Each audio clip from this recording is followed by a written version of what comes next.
দুর্নীতি দমন কমিশনের চলমান মামলা অনুসন্ধান ও চার্জশিটের জট কমাতে কর্মপরিকল্পনা তৈরি করা হচ্ছে বলে জানিয়েছেন দুদকের নবনিযুক্ত কমিশনার ডক্টর সাজ্জাদ হোসেন ভূঁইয়া।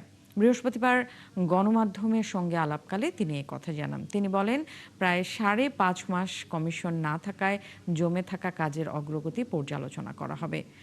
কোন কোন মামলা ও অগ্রগতি দ্রুত নিষ্পত্তি করা সম্ভব তা চিহ্নিত করে কর্মপরিকল্পনা নির্ধারণ করবে নতুন কমিশন।